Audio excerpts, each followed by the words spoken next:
আমরা আদর্শ মানে বুঝি ডক্টর, আদর্শ মানে বুঝি ইঞ্জিনিয়ার, আদর্শ মানে বুঝি সে বড় সেলিব্রিটি হবে, নায়িকা গায়িকা। এই ভাই বলেন, কোন আদর্শবান মেয়ে আপনি তৈরি করলেন?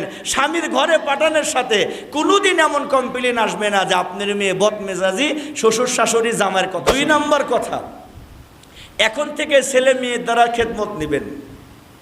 আমি কালকে একটা কিতাবে পড়ছি, আমরা বাবারা খুব খারাপ।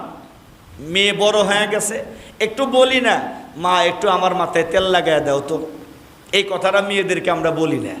মা একটু আমার হাতে চারা কেটে দাও তো, এটা আমরা বলি না। কিন্তু আপনি যে বলেন না, এটাই আপনার মেয়ের জন্য দুঃখ দুর্দশায় একদিন টেনে নিয়ে আসবে। ও আপনারই খেদমত করে না, আপনার বিবির খেদমত করে না। ওকে যখন আপনি বিয়ে দিবেন, ও কোনোদিনও শ্বশুর শাশুড়ির খেদমত করবে না।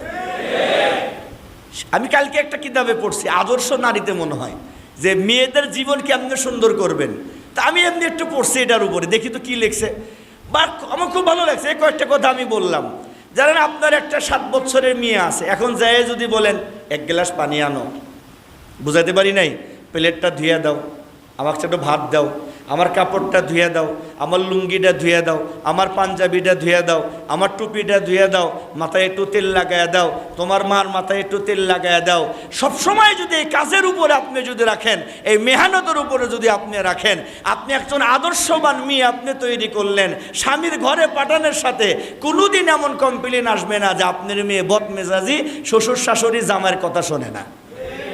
আর আমরা এমন সুপি হয়ে গেছি যে মেয়েরা বড় হয়ে গেল, যদি অন্য কেউ বলে একটু কাজ করো তো মা, আমরা বাবারা যা ধমক দিই, আমার মেয়ের কি কাজের বয়স হয়েছে? বলেন, এরকম বলি না আমরা? এই মেয়ে বিয়ে দিলেই তখন গলার ভিতরে মুসিবত হয়ে দাঁড়ায়। এখানে যদি আপনারা শিখতে চান, নবীজির আদর্শ আছে, নবীজির আছে। আমি একটা আদর্শের কথা বলে আমি শেষ করব। হযরতে আয়েশা সিদ্দিকা নবীজির সবচেয়ে অল্প বয়সী বিবি, কি বলেন, ঠিক না? তো আয়েশা সিদ্দিকা এক নবীজি বলতেছেন, আয়েশা একটা কথা বলবো তোমারে। আচ্ছা, এই কথাটা তোমার আব্বা আম্মার সাথে পরামর্শ কইরা পরে তুমি আমাকে উত্তর দিবে। আয়েশা সিদ্দিকা মুস্কি হেসে দিছেন। তো নবীজি বলতেছে, হাসলা কেন? কয়, নবী আজি, বাপ মা আমার যে শিক্ষা দিছে, বাপ মার সাথে পরামর্শ করার কোনো দরকার নাই। আপনি আমারে কোন, আপনি কওয়ার পরে বাপ মা ছাড়াই যেটা উত্তর হবো সেই উত্তরই আমি দিয়ে দিন। পরে বলতেছে, কেন?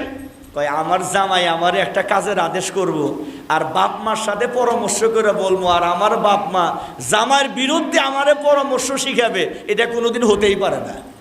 আমি অগ্রিম জানি, আপনি খালি কন কি বলতো তাই কন, বাপ মার কাছে জানার দরকার নেই।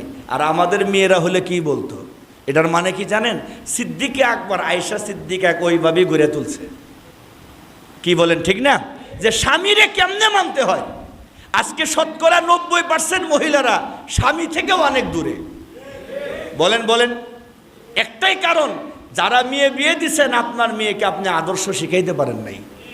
আমরা আদর্শ মানে বুঝি ডক্টর, আদর্শ মানে বুঝি ইঞ্জিনিয়ার, আদর্শ মানে বুঝি সে বড় সেলিব্রিটি হবে, নায়িকা গায়িকা। এই ভাই বলেন, ঠিক না?